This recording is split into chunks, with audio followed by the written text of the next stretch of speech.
Hello, my name is Eric Contreras, and I'm the owner of Runners Plus and RunnersPlus.com, and your host for Hot Shoes. This is where we talk about running, hot new shoes, all while eating hot wings. So we've got beer today from Warped Wing here in Dayton, Ohio. We've got wings from Frickers with 4 different hot sauces. They're going to get progressively hotter as we go along. And along with me today is Derek Knabe with Hoka. So want to say thank you for being here. And if you're ready, we'll dig into the first wing. So first of all, cheers.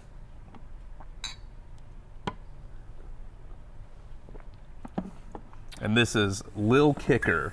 So this is going to be the most mild of the 4. Let's see how the first one is. Let's get it started. All right.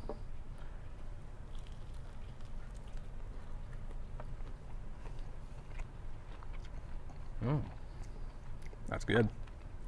It's very good. Frickers has outdone themselves. All right. So, introduce yourself, what your role is with Hoka, and yeah, just tell us a little bit about it. My name's Derek. I'm the field experience representative for Ohio, Kentucky, Western Pennsylvania, and West Virginia here at Hoka. So the sales rep that I work with, make sure that the stores that I service get all the product. My job is to get it all out the door, whether that's staff education, fun marketing, social content like this, putting shoes on people's feet at group runs, or anything of that nature. Awesome. Well, we're definitely talking today about one of the new shoes coming out from Hoka, the Arahi 8. But first, tell me, when did Hoka start? Where are they now? Give me some history. So rewind the clocks. 2009. The #1 song that year was "I'm a Bee" by the Black Eyed Peas, and the #1 movie was Avatar. That's what was going on. Right about that time, our founders were coming up with their first prototype shoe, and that was what became the Mafate, which is still in our lineup today. And they really just wanted to encapsulate the feeling of downhill running and flight, that weightless feeling while you're descending on a run. That's where they wanted to put kind of that rocker, that lightweight, that maximalist foam. That's where the brand origins and that DNA is in all of our products moving forward. So it's a good place to be. All right, so they started in 2009. When did you join Hoka? And what is your favorite memory with Hoka? 2020. My first day of work was the Olympic trials when Alafine Tuliamuk, one of Hoka's athletes, won the women's Olympic trials for the marathon. Yep. So I had a pretty cool start to the job. And I think that my favorite moment with the company so far would actually be last summer at the track Olympic trials out in Eugene, Oregon. It's a very special place, and it's a very special place to be with a lot of coworkers and a lot of people that are shoe nerds just like you. Cool. Well, we're definitely going to talk more about shoes, get into the nitty-gritty with the Arahi 8. So I'm going to take one more bite of this one, and then we'll move on to the next segment. Let's do it. All right, Derek, we're moving on to the second level. So the first one was Lil Kicker. This is now Kicker. So dialing up the heat just a little bit. So let's take a bite, and then we'll start talking about this shoe right here. You ready? I'm stress sweating already.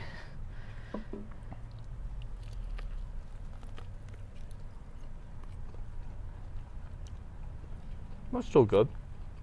A little hotter. It's not unbearable yet. Not yet. That's good.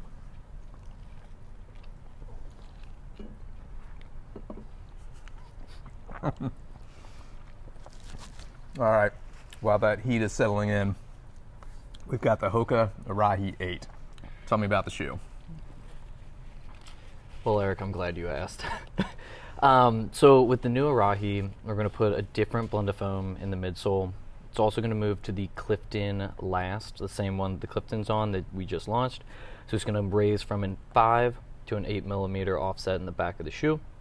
This is going to allow for a softer footbed, and it's going to allow us to redo the stability of the shoe. Previously it was a J frame. We're now moving to an H frame.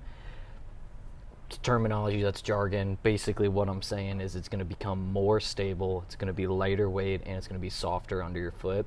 And there's a little bit of extra toe box room for those toes up there. So overall, just a more accommodating and more versatile fit and function of the shoe.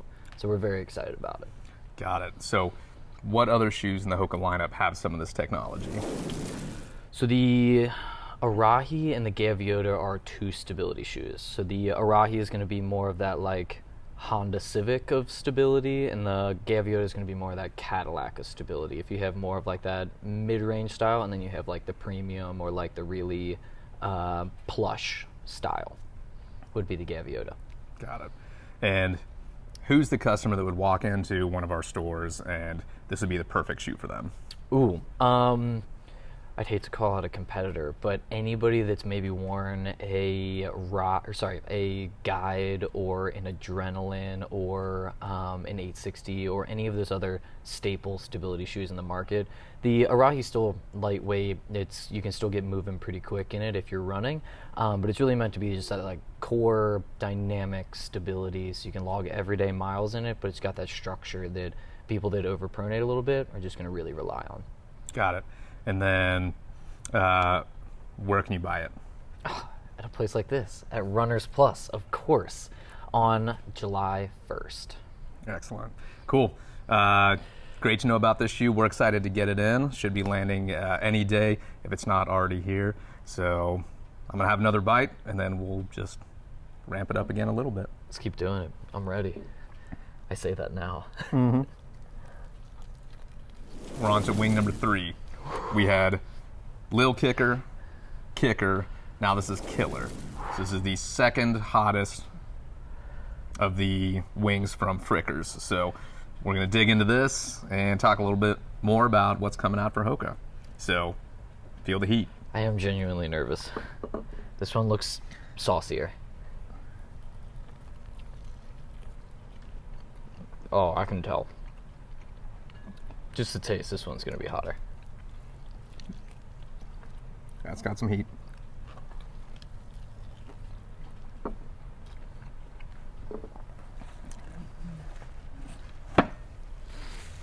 All right. A little more heat to it. We've got the Hoka Arahi 8 launching for the rest of 2025. What do we got coming down that you can tell us about from Hoka? So launching at the same time as the Arahi, we've got a new Challenger, which is an awesome shoe. It's a door to trail, or like kind of like envision like a gravel tire for a bike. That's kind of the tread that it has. And then a little bit later in the season, one that'll be a staple of my lineup. This is a bit hotter. Is the Mach X3. And so that's our plastic plated kind of like performance training shoe. And so I think it is a special spot in the shoe lineup where if you're maybe a middle to front of the pack runner, it has a home in your lineup as a training shoe or a long run option. But maybe if you're a middle to back of the pack runner, it can be that entry level performance shoe for race day. And so I think it's very versatile, and the new design of it looks really good. And it's one that I know I'm going to get a lot of use out of. So I'm very excited for that to launch a little bit later in the season. I was going to ask which one you're most excited about, but I feel like that's it. It's got good colors, it's got a good design, and from the samples I've worn around a little bit, it's got a really good underfoot feel too. Got it. When is that one launching? September or October. Sounds good. It's later in the season, I know that. Yeah, I'm sure we've got on the books.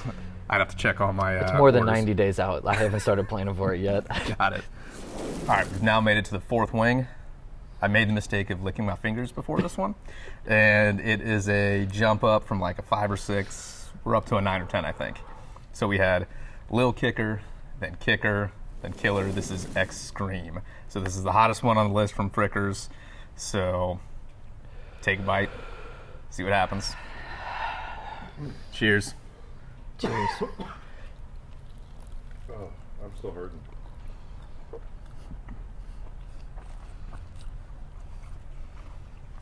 Oh my god, that's immediate.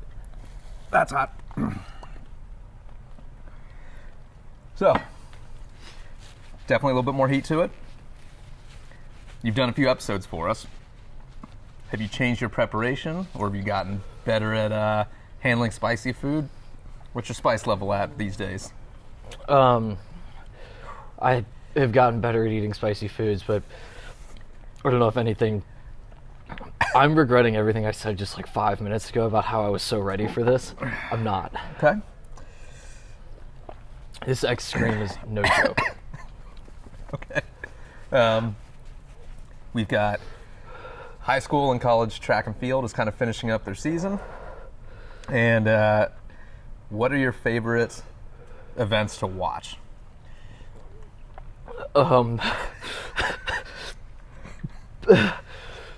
Right now, steeplechase. I'd love a big drink of water. Yeah. Yeah, steeplechase. Go on. Give me some more. Oh my god. I don't know if this is the right answer, but I've actually gotten a lot more into cycling, and I really love catching up on like cycling races that are going up on in Europe, and catching up on like the winning team and the winning strategies for their races. I think that's very cool, and like having run team races in cross country and tracking or in college, you can kind of see the team dynamics at play in cycling.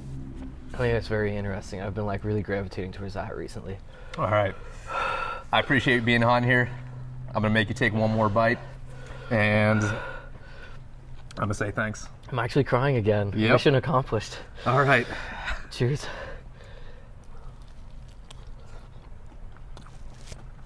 Oh, boy. Quick shout out to our cameraman, Aaron with Paradigm Multimedia. He's been having one of the wings before we do, so he actually knew what we were getting into with this one, and he kept it together. I don't think we are. That's pretty hot. I'm like feeling my limbs are like going numb. I'm like, I think I it's would restricting blood flow. I would choose you, but you finished yours up. So, all right. Well, we'll see you next time, and appreciate you being on here. Thanks for having me. No All place right. I'd rather be. Thanks a bunch. All right. See you next episode.